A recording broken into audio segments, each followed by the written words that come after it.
Aussie tossers have thrown it out the door with their behaviour this week. They should be ashamed of themselves. They should absolutely look at themselves in the mirror and wonder what the have they been doing. They're hissing at us and calling us cheats in the Lord's long room, and they have the gall to say, talk to us about the spirit of cricket. Absolute bullshit. There's a big appeal, it's hit him on the pad, he's out! Lions gone, New South Wales are 9 down! Onto Sydney Road, and it's hit a car! Oh, I think it's hit a car! What a way to bring up your 50! All you want is to leave it all behind. Now there is a simple remedy to stay fit for all eternity.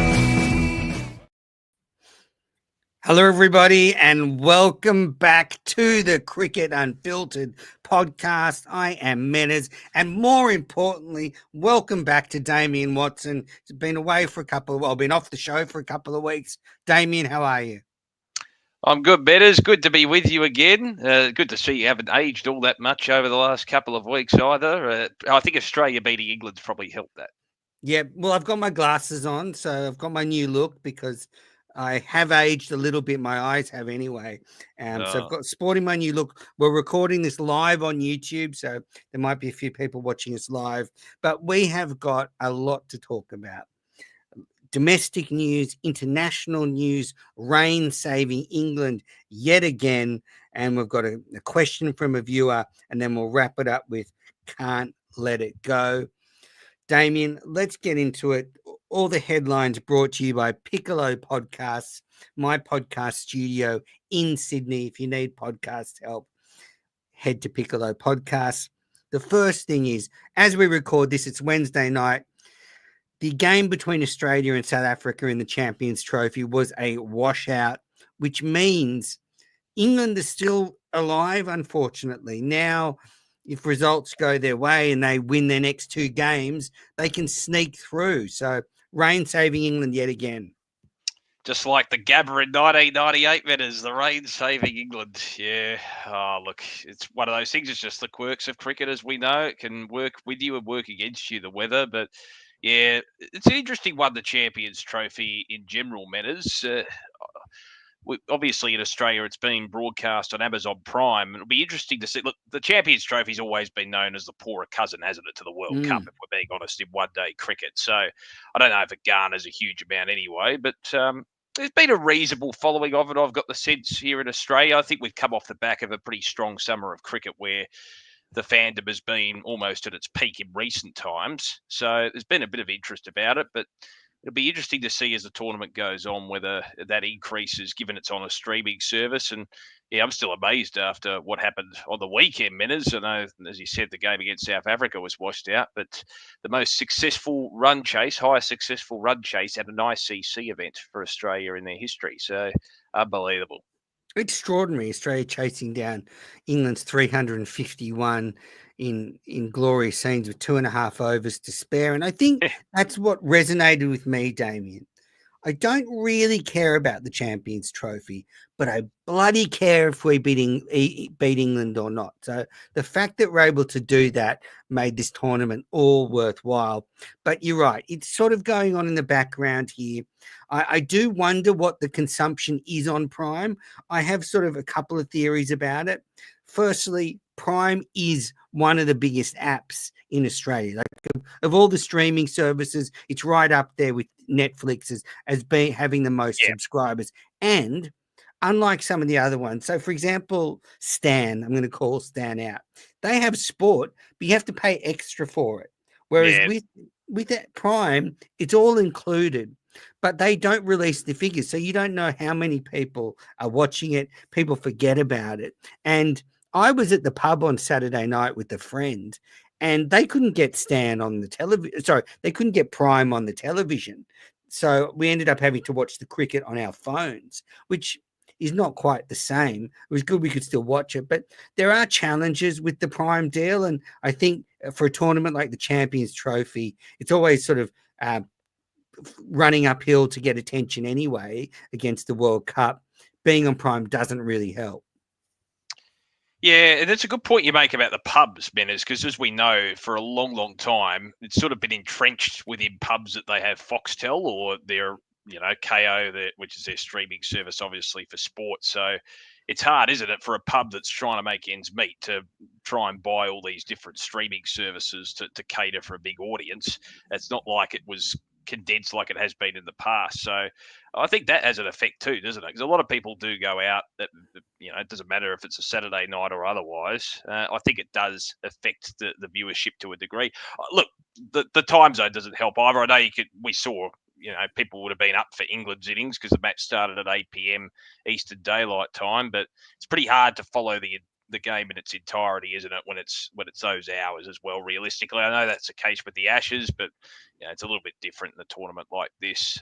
But yeah, it'll be interesting to see if it increases. I think people too, realistically, and you might disagree, they're sort of waiting for the footy to start. I think there's still that cricket fever there, but we're coming towards the end of the season, historically. So maybe that has an effect too. Yeah, absolutely. All right, so Australia v South Africa washed out. Another washout for Australia. They had a couple in the last edition, and it seems to be following them around. You don't think you're going to get washouts in Pakistan, but we got one. So what that means is Australia are playing Afghanistan on Friday night. If they win, then they will go through. If they lose, then their qualification chances will depend on the two remaining games. So the two remaining England games. So if England win both games and we lose, then it will be between Australia and South Africa on net run rate. So if England win their next two and we don't beat Afghanistan, we're in trouble. But we do have our fate in our own hand. If we're good enough to beat Afghanistan, then we go through. So I think I'm confident we're going to go through, and I think we'll win Afghanistan. I don't think they're quite as competitive in 50-over cricket as they are in 20-over cricket. And I don't think we'll actually see the spin-friendly conditions that we saw in the 2023 50-over World Cup, where Afghanistan almost beat us. The conditions here are quite good for batting. And so I think Australia should be good enough. But, this washout does add a little bit of jeopardy now to Australia's final game. Yeah, it'd be a bit of a shame if that was the difference, but as we said before, that's cricket. It'll be interesting to see how the Aussies go against Afghanistan. As you said, the conditions are a little bit more favourable, but got to admire Afghanistan. I know there's a lot of things happening off the field, as we know, which we don't necessarily admire, but I've got to admire how they've risen, haven't they? They're probably, I wouldn't put them in the minnow category anymore, Betters. I think we can now say they're an entrenched limited overs team. Would that be fair now? Oh, absolutely. Yeah, I think they've been that way for a while. And yeah, I don't agree with them playing in this competition, but the players are certainly very talented, very plucky, and they've done wonders in their development. I mean, it's one of the great sporting stories about where they came from to where they are as a cricket team. It's quite incredible.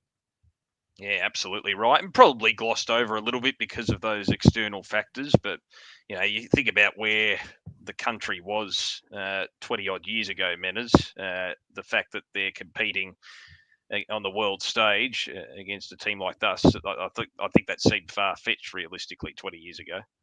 Yeah, nice one. So in the other semi-finals, India and New Zealand are through to the semi-finals. Pakistan and Bangladesh have crashed out.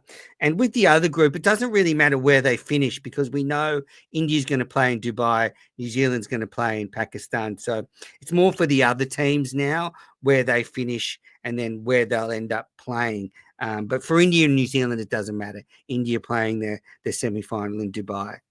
I do wonder, Menners, what the numbers would have been for the Pakistan-India game on Sunday night, our time, whether there was a huge amount of interest, because they always garner, as we know, with their big populations, a huge amount of interest. But given it was a Champions Trophy, I suppose they don't play each other a heck of a lot, do they, on a frequency basis? So I'd be interested to see what numbers they got in the various carriers. Yeah, absolutely. I'm sure it did huge numbers in India and Pakistan. But yeah, I think this tournament has lost a little bit of luster because India have been given a bit of a golden ticket. Yeah. And so it sort of takes a bit of the shine off it. I do think it's a very confusing situation, but it does sort of take the gloss off it. Like if India don't win, then whoever beats them can be really proud. Yeah, absolutely. But it's amazing, isn't it? We're still in a situation where they have the fixture is somewhat compromised because of the long-standing political situation, I guess, between the two countries. Absolutely. Got a great a message here from a listener I want to read out. Damien, do you want to maybe take that headset off? I'm just getting a bit of interference. Maybe just go with just the laptop.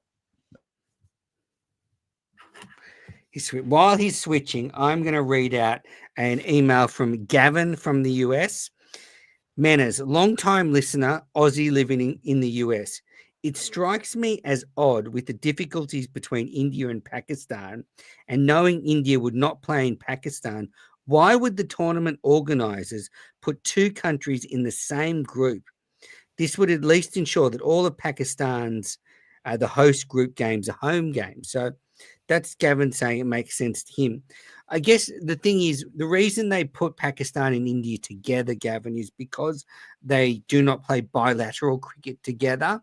When they then play in an ICC event, they just generate vast amounts of money. So these groups would have been worked out before the whole problems with India and Pakistan, India not going to Pakistan. But for the ICC, these games are just so goddamn valuable that they have to play them. And it is it's frustrating, Damien, that everything, all roads lead to India now, but India would say, well, all the money comes out of India, so bad luck. That's the reality, isn't it? They hold sway politically. I understand Gab's from the USA, Metters, and there's a bit of a Champions Trophy link there as well. Remember, Australia played a Champions Trophy game against the USA back in 2004, and I think we bowled them out for something like 66 and then managed to chase it down. So there's a little bit of history there. That's the only time I can remember from memory Australia playing the USA, actually. I probably missed something there, but I just found that sort of crept into my head when I saw that Gav was from the USA. And, of course, I think from memory, England knocked us out of that tournament too. It was played on UK soil. There you go. Well, Gavin, thank you for the message.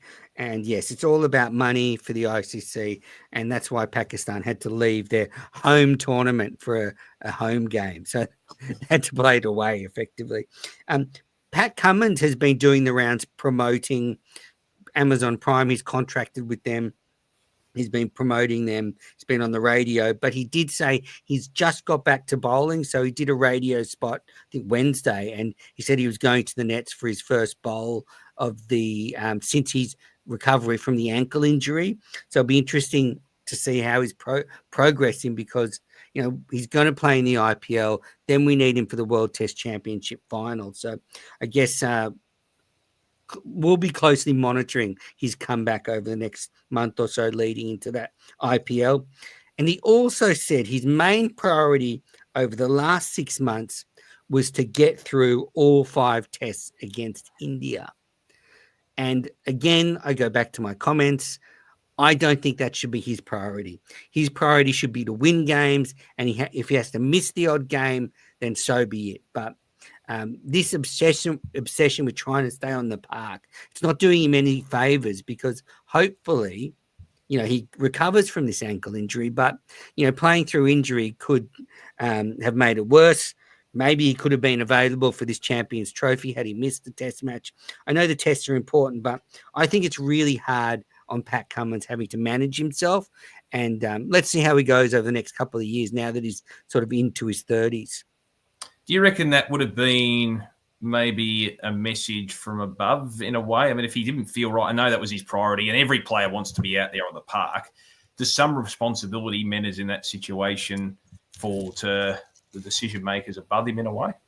Oh, absolutely. Like the selectors should be saying, oh, maybe you need to rest the game. But clearly they're not on board with my thoughts. Like Bailey, McDonald, Cummins, and they're doing great. They're doing fantastic. I'm not allowed to criticize them anymore because I get too much blowback. But the thing is, they want him to play in all the big test matches. He's a great bowler. I mean, he's one of our best bowlers, but I just don't think his priority should be to play all 5 test matches. I think his priority should be to be bowling as best he can, to be ready to go. And then if that means he misses the odd test match and Smith has to captain, so be it. We've seen how good Smith is. But, yeah, that's all. I just think they've got their priorities mixed up. And this is what happens when you have a fast bowling skipper. Oh, yeah, but if he's doing a good job, though, Betters, in terms of Yes. that last point you make, I mean, does it really matter what sort of role you play? I don't think so. As long as it's not a burden on him. No, but I just, for example, we were a bit cold going into the Perth test of the India series. I think part of that was Cummins going, I need to be ready for the 5th test. Well, worry about the first test. Anyway, the point is, he said it. He said his priority was to play all 5 tests. They did it. He won the series 3-1. Had Bumrah played on that last day in Sydney, maybe it's a 2-all series. Who knows? We'll never know. But, he's been out and about, sounding great. One charming man. He was talking about his new daughter that's born, and so his plan now is playing the IPL, then playing the World Test Championship final. So let's see how that goes. But just on the Champions Trophy, obviously, really all the excitement now is in Australia's group. So England's last 2 games, if they win, will put they'll go through now, and it could be England and Australia going through. So England still have a chance. Now, Damien, I was just going to say, Menners, did you think England, not suggesting they were complacent in any way, but they posted a very big total and they would have been happy with themselves. What did you make of the Australian run chase, and would England have done anything differently? Well, I think 2 things. Firstly, Australia did really well in that last 15 overs of the innings to contain England. We saw some really good captaincy from Smith, bringing on Marnus to bowl more overs, taking the pace off the ball. Nathan Ellis bowled a superb spell, just going at 5 runs and over when everyone else was going at 7 or 8 runs and over. So Smith was able to contain the end of that innings and stop it getting to like 380, close to 400, and then you're really in trouble. But, Australia were gone, 4 for 136. And then my man, Josh Inglis, with Alex Carey, another brilliant partnership, 140 odd in quick time. They pasted England, and it was a superb innings. And it just shows what a match winner Inglis is. Inglis is one of those players, a Maxwell, a Gilchrist, a Warner. When they have a good day, they win you a bloody game. That's right. And does it dispel maybe a few theories, at least at limited overs level, that Australia doesn't have the depth, according to some, beyond players like Smith, Labuschagne, Head, etc.? Oh, I think we're actually seeing some players emerge this summer, and the depth is actually a bit stronger than people thought. Sam Constas came in and did well. You've got Bo Webster, who did well this year. Obviously, Josh Inglis made his debut. Then you've got Cooper Connolly, Nathan McSweeney. There's been a lot of debutants. Apart from Connolly, they've all shown something. They've all shown some promise. So I think there is some depth there. There's no doubt, though, that no matter how strong the depth is, there is still going to be a transition phase. You can't go from having, these world beaters, Smith, Warner, Labuschagne, Cummins, Hazelwood, Stark. You can't go from having all these players to then a lot of them not being there. And like Australia will struggle at some stage. For how long, nobody knows. But there's a lot of promise coming through. Yeah, I think it's a good thing. I still think there's improvement to be had in regards to the batting stocks, though, Betters, but maybe the game has changed a little bit as far as the long format is concerned. Still think, there should be players banging down the door with more runs under their belt at Shield level, but that's another talking point as well, some of the first-class games that we've seen in recent times, and certainly big scores made in the limited overs format as well. Yeah, definitely. All right, just staying on international news, Matt Kuhneman has undergone testing for his action, so we are now awaiting the results of those tests. So I think everybody's waiting with with quite a lot of intensity to see how this goes, because if he's passed and his action was fine, then you sort of have to wonder what the umpire was thinking to report him. But the other question is, if there is a problem and he is found to be bending the rules, then I wonder what this says about Australian domestic cricket, that no one picked up on the problems with his action and made him correct them earlier. But did many of the public Menners? No, but I mentioned on this podcast recently that I've heard whispers in the press box from journalists who had concerns about his action. Why didn't journos express these concerns, Menners? Well, it's not really a journo's job to do it, but I think it is the stigma that goes right back to Murali, Ian Metcalfe, all these historic events in cricket where being called a chucker is such a stain on your reputation that everybody is afraid to do it unless you're absolutely sure. I don't mind the method. I just think at state level, there needs to be a method similar to international level, that anyone with even a slightly suspect action should be tested for their own good. So we don't have this situation where you go to the top level and then all of a sudden you're reported. So they've done what they did with Murali, where the biomechanics comes into play and they put all the nodules on Matt Kuderman. Yeah. Yes, and I imagine now with the technology, it's much more effective and much more accurate. Anyway, we'll be monitoring that. We'll let you know as soon as we find What's your out. hunch? What's my hunch? Yeah, in regards to Kuderman. I think his action's about right. I think it's fine. But the problem is it can be the odd ball. Like, when he bowls when he bowls a slightly quicker ball, what does he do then? And they have this sort of forensic testing where they have to bowl the speeds they bowl in a match. So I think he's okay, but we'll see. Yeah, that's my same feeling as well. All right, for those listening on the podcast, we'll take a quick break and then we'll be back with more. You're listening to the Cricket Unfiltered podcast. I'm Menners. I'm with Damien Watson. We're going through all the cricket headlines. Today, as we record this, the Australian women's squad was announced to tour New Zealand for 3 T20 internationals. Talia McGrath will captain that squad. And the big news is Alyssa Healy will miss the tour. She's still recovering from that injury, and she's missed this, she's missed the WPL, and she's trying to be fit for the ODI World Cup in India, which is in October. And I just wonder if we're in the very final stages of Alyssa Healy's career. She's been blighted by injury the last 2 years. She's been playing international cricket for a long, long time. 15 years, I think she's been at least playing domestic cricket. So now I wonder if she's trying to get fit, and this October 50 over World Cup could be her swan song. Yeah, potentially. I mean, she'll probably listen to her body. There's a lot of things that she probably wants to do after cricket as well, Menners, so maybe that's in the back of her mind. Well, she's a media star. I mean, she's on all networks, and she's beloved. She's a beloved athlete here for sure. Yeah, and the selectors have made a bit of a statement, haven't they, in regards to, obviously you got Beth Mooney who's capable with the gloves, but they've put Nicole Fulton, the Victorian keeper, into the squad. So I think that gives us an indication as to where the selectors' thoughts lie from a long-term point of view.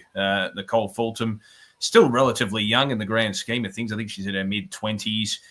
Showing glimpses with the bat. Maybe would look to improve upon her consistency there, but very, very good character, no question about that. Very, very mature for her age too. So good to see her getting rewarded. I noticed a couple got bypassed, I suppose. So it'll be interesting to see whether, I think that's probably the long-term focus, that Nicole Fulton will step into the breach if Healy retires as sort of that backup.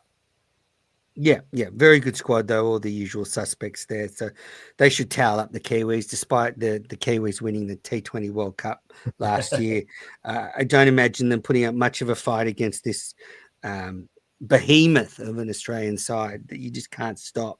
Well, I spoke with Sophie Molyneux on the weekend, Menners, and she mentioned that there was an internal review after the T20 World Cup last year. They went through a pretty extensive review because, often in these situations, because they've been winning so often, sometimes that can be a Band-Aid over the cracks.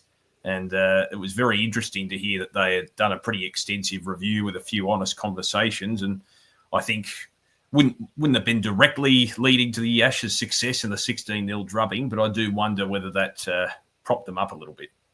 Yeah, I did hear whispers about that review, and I just wonder what they found. They haven't made many changes to personnel, but maybe there was a change of approach from the coaching staff or a few different approaches from them, but they've certainly turned it around. I mean, that Ashes series was fantastic. To whitewash England, there's nothing better.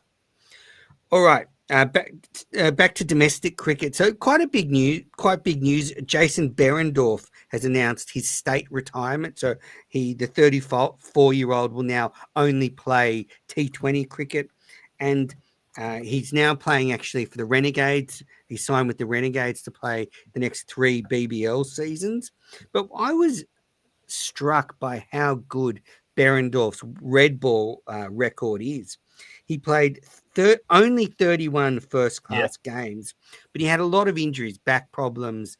He missed a lot of cricket. He took 126 wickets at just 23.85, a strike rate of 45.4, best bowling figures 9 for 37 in one innings, which are the Sheffield Shield's. And then he took 14 for the game, and those 14 wickets are the 9th best figures ever in a match in Sheffield Shield cricket. He took 14 for 89 in that, and those 9 for 37 are the second best innings figures for WA. So what a record!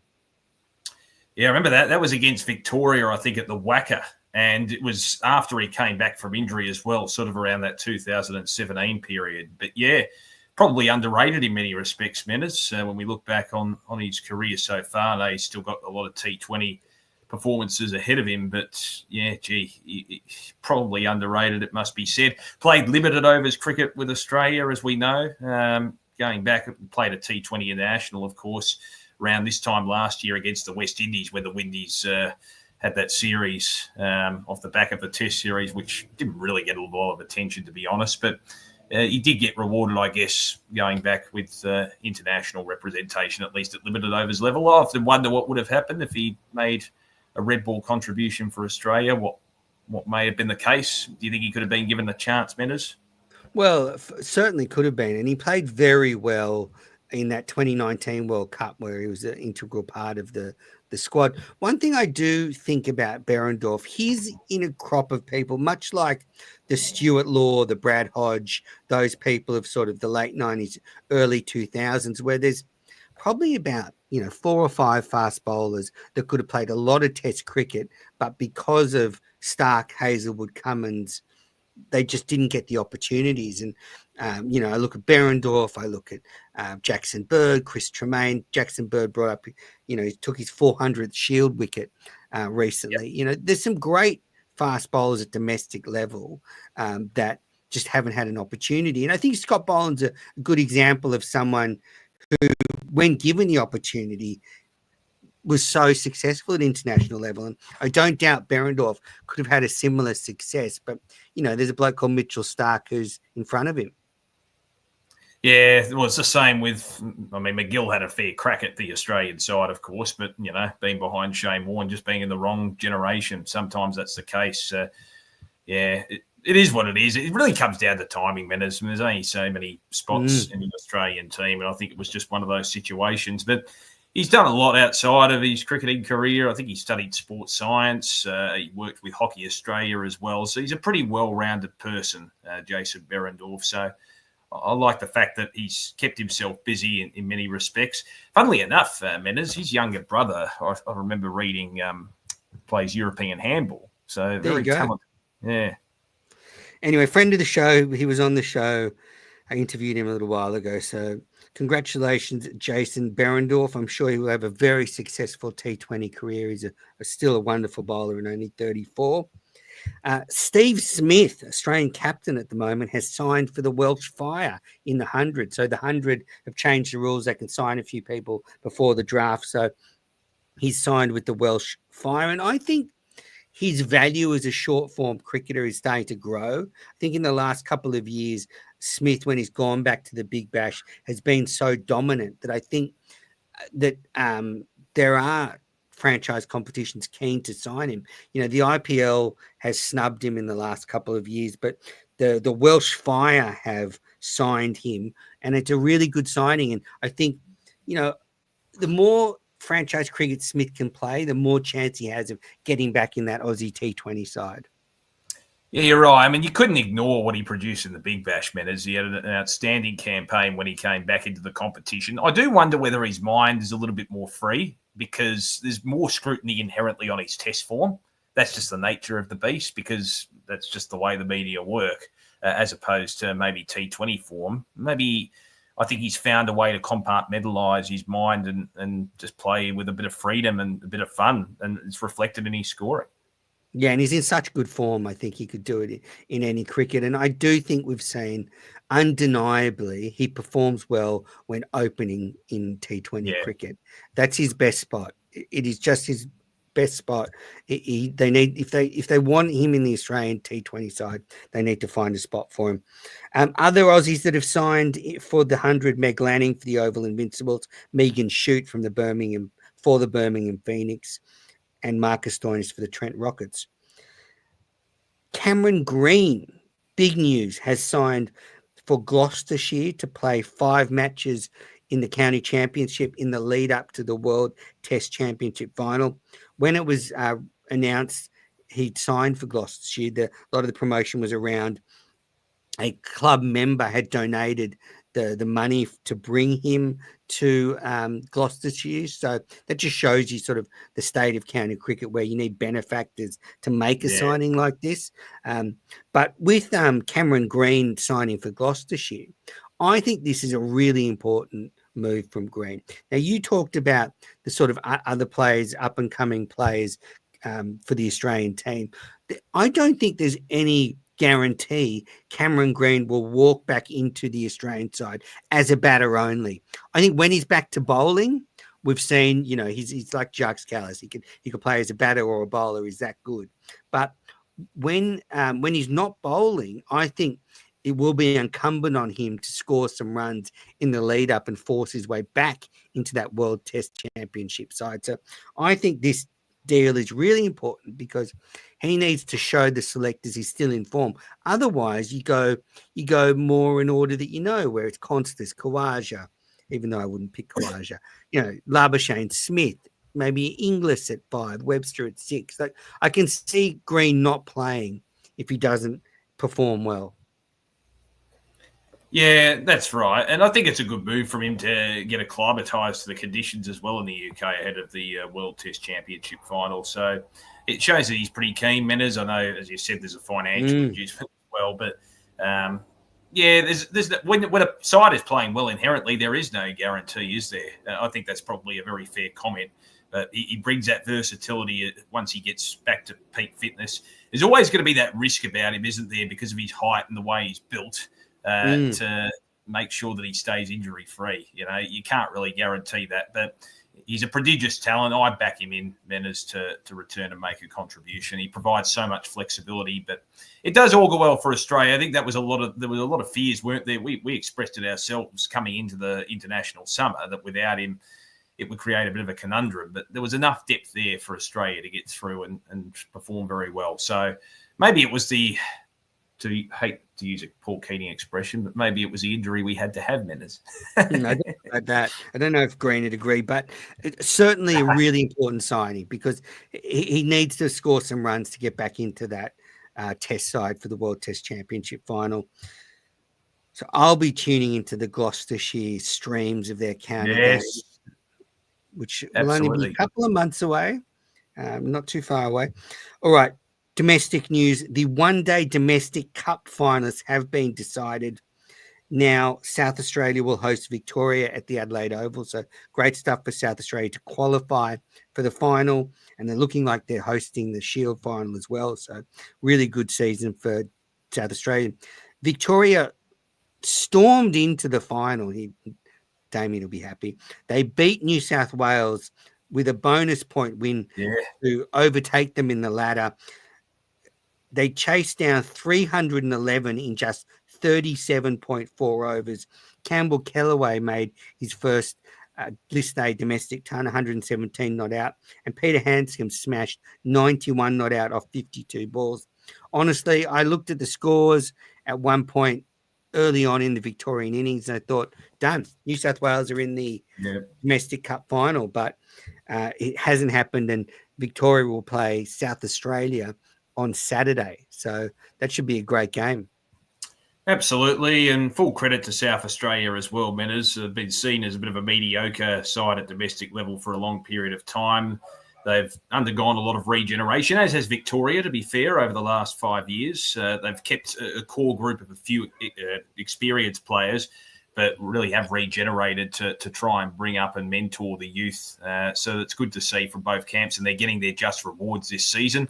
And, yeah, you look at Victoria, as you said, Campbell Kellaway making that 100. But Peter Hanscom, a player I think has increased in his aggression over time as well. We've seen that. So good to see him making runs. He's always been a pretty composed player, doesn't deviate from his natural game. And if anything, has increased his aggression over time. And we saw that. And, yeah, I was following along. I was on radio giving updates minutes throughout the day and had a keen eye on all three games that were on at the same time. And, yeah, I probably had the same thought as you.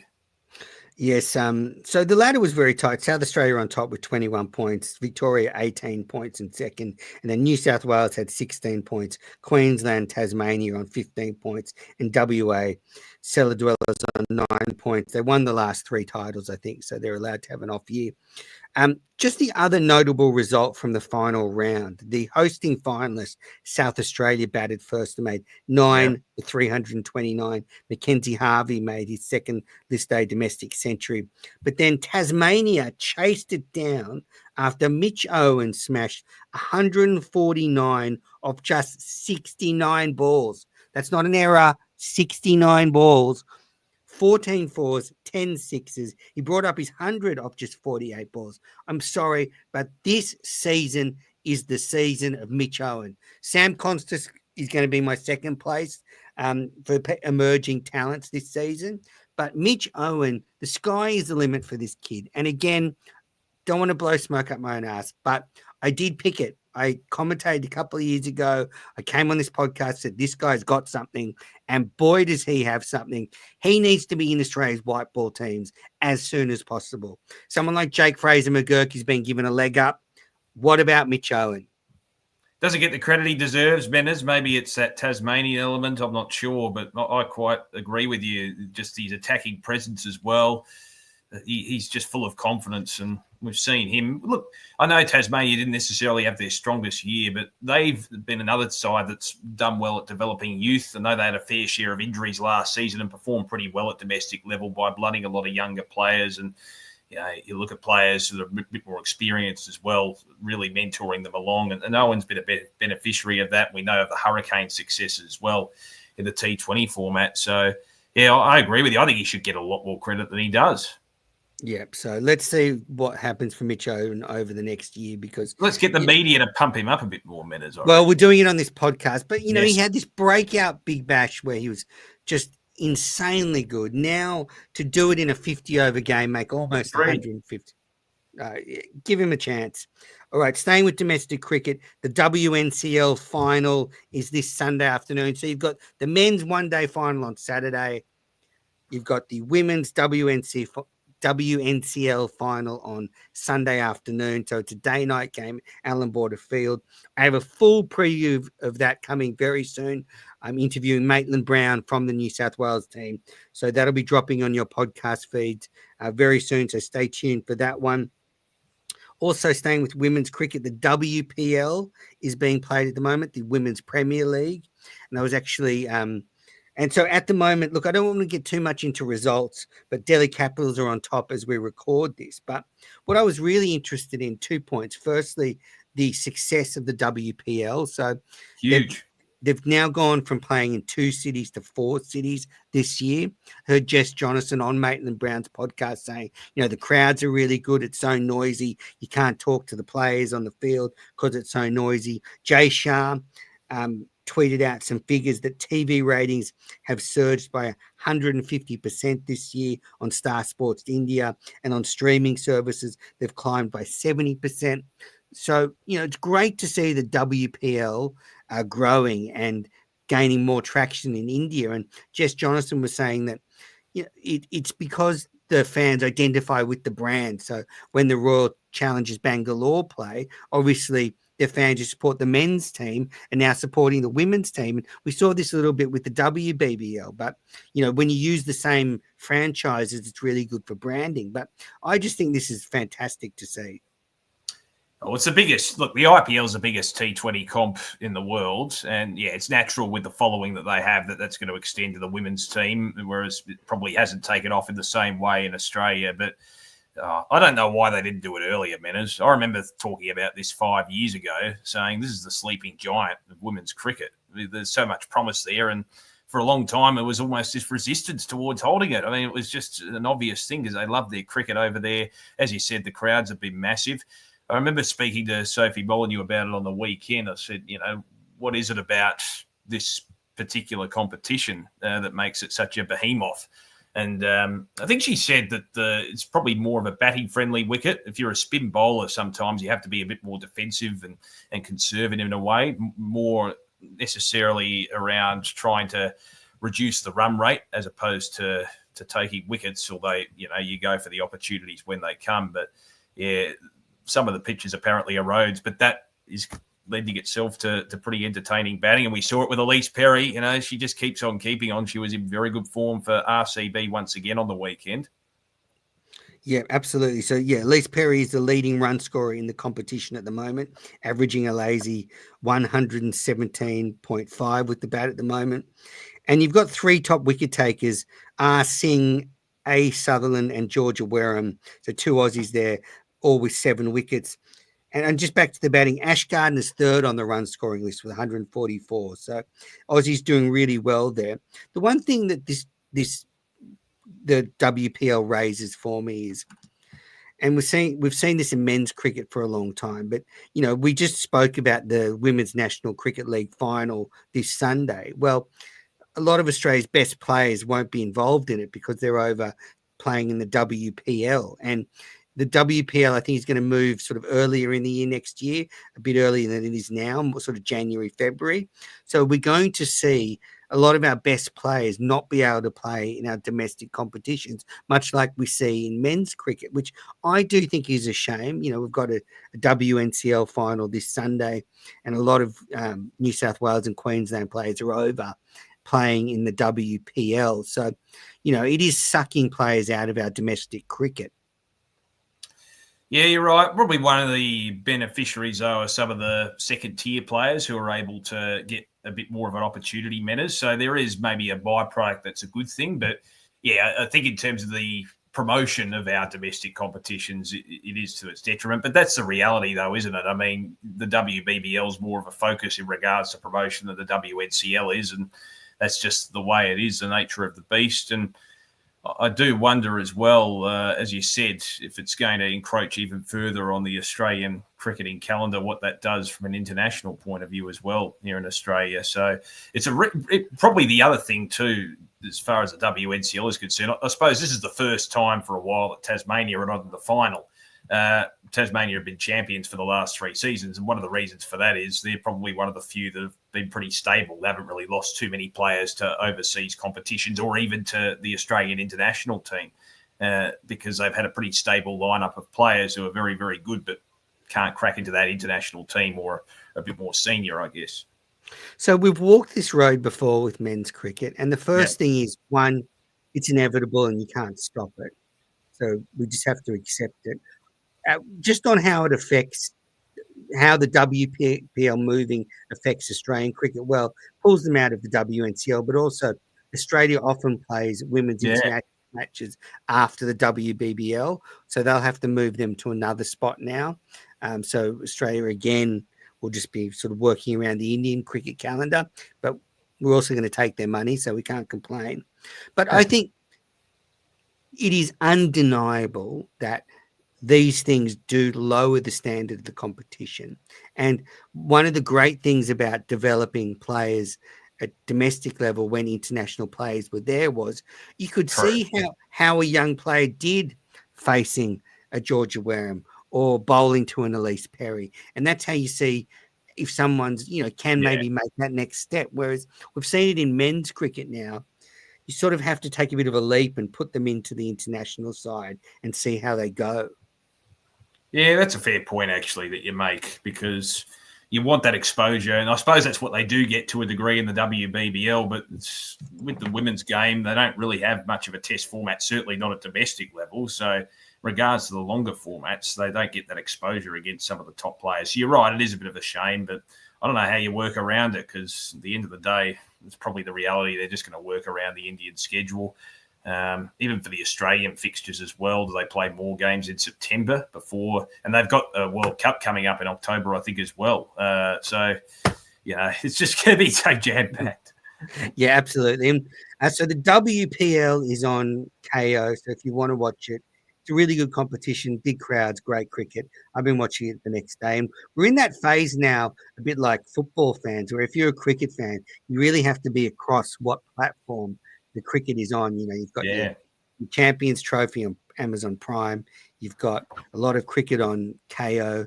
Is that a good thing, Menas, though? No, I don't think it is, but I do think it's naive to think that all cricket's going to be on free-to-air television and we're just going to get it for free. No, it's more, I think the more you string it out, and I guess it's a reality for all sport now. We see it with the NFL as well, where like the Thursday night game is Amazon, and then you have a bunch of games on NBC and CBS, and then the Monday night games on ESPN.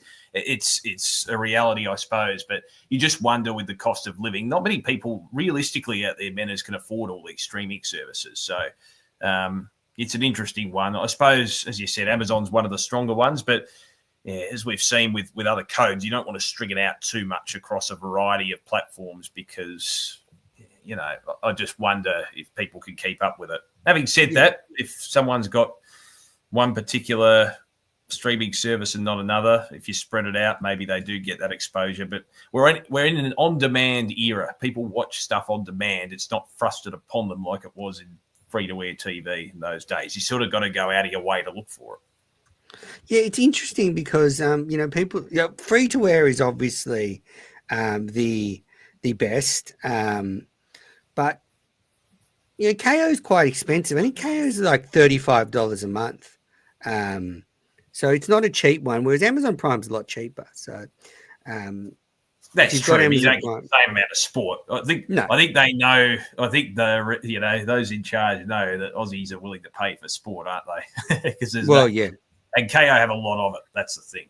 And obviously, KO and Fox have just been bought by DAZN or that. I think they're based in the Middle East somewhere. So it'd be interesting how these platforms and their coverage of cricket changes over the next few years.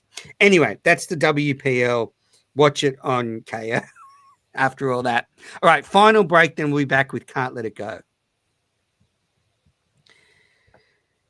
You're with Menas and Damien Watson. It's the Cricket Unfiltered podcast. Finally back to our Wednesday night spots. Damien, do you want to go first with You Can't Let It Go, or would you like me to? I'll go first. Shout out to Sarah Coit. In another WNCL final, Menas, she just can't get herself away from it, can she? Of course, probably the architect of one of the most famous finishes of all time in a final when she took a number of wickets in the last over to give Tasmania victory over South Australia. She's back in New South Wales colours and back in the decider. So good on her. She has a knack of being there in the right place at the right time. An amazing story. I think she's won the WNCL 9 times. Yeah. She won it 5 or 6 times with New South Wales very early in her career, before women's cricket was professional and getting paid decent money. Then she sort of moved around. She played for another.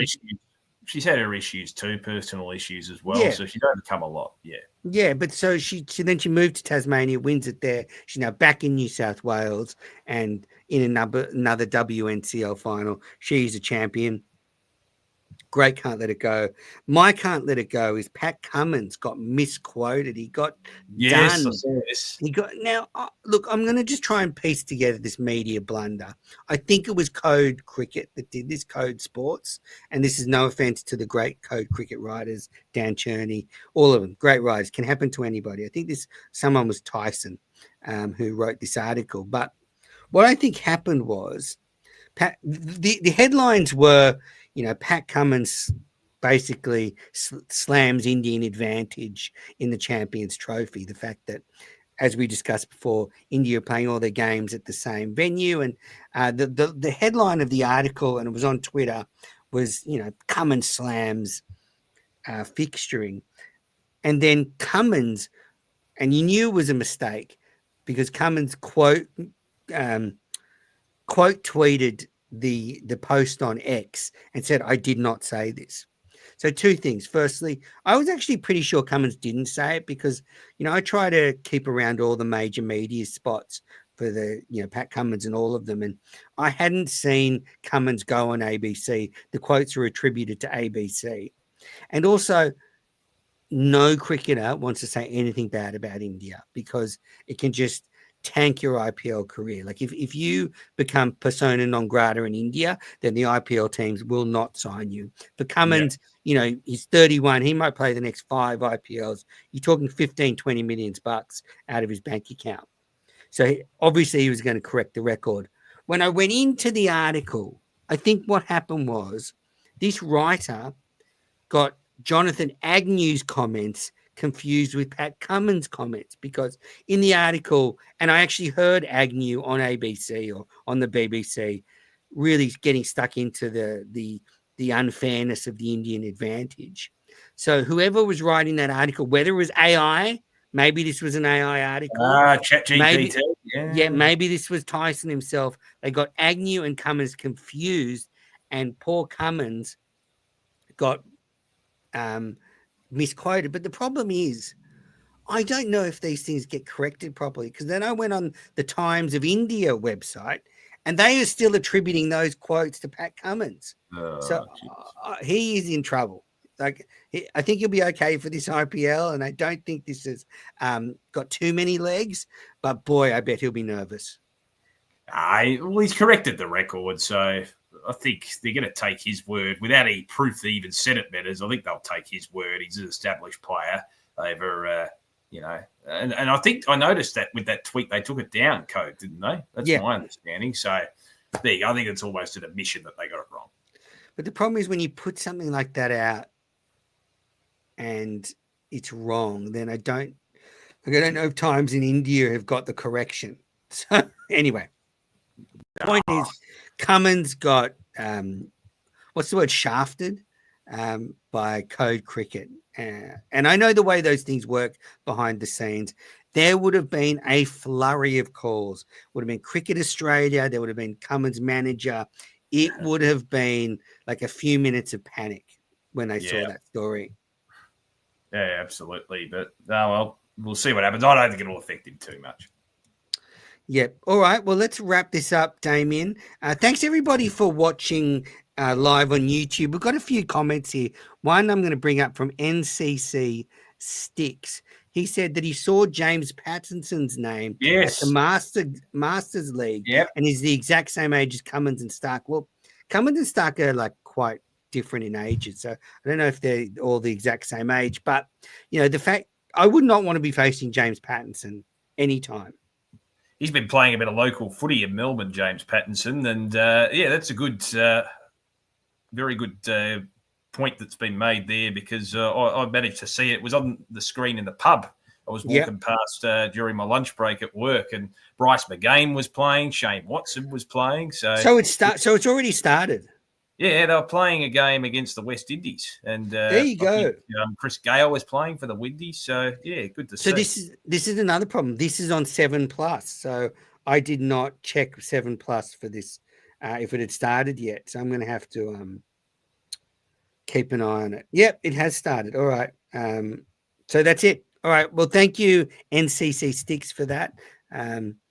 It's such a shame. James Pattinson had so much potential, someone who I thought could, take a few hundred test wickets, but injuries. Again, caught a bit behind Cummins, Hazelwood, and Stark, but great career nonetheless. Scary, scary bowler. Boy, I saw him a couple of times at Shield level just dominate. All right, Damien, where can the listeners catch up with you? You're doing a lot of great radio work at the moment. At Damo_Watts, and I'll be on radio here, there, and everywhere. On SEN, our friends at SEN. Also, remember you can please rate and review the podcast on your favorite app. Leave a comment. Leave a comment. I responded to a few. We got a few comments recently. Send in emails. I got it. Read out Gav's email before Melvin's last episode. So great to hear from you. There's a new episode dropping at the end of this week with Maitland Brown to preview the WNCL, but we chat. You're going to love it, Damien. It's a Cricket Geeks heaven. We get into the Spring Challenge. We get into the WBBL and the challenges there. We get into her podcast career. She's so charming, one of the most lovely guests to have on. So listen to that one. And Damien, you're one of the most lovely guests, and we'll catch up soon. Fantastic. Appreciate it. Thanks, everybody.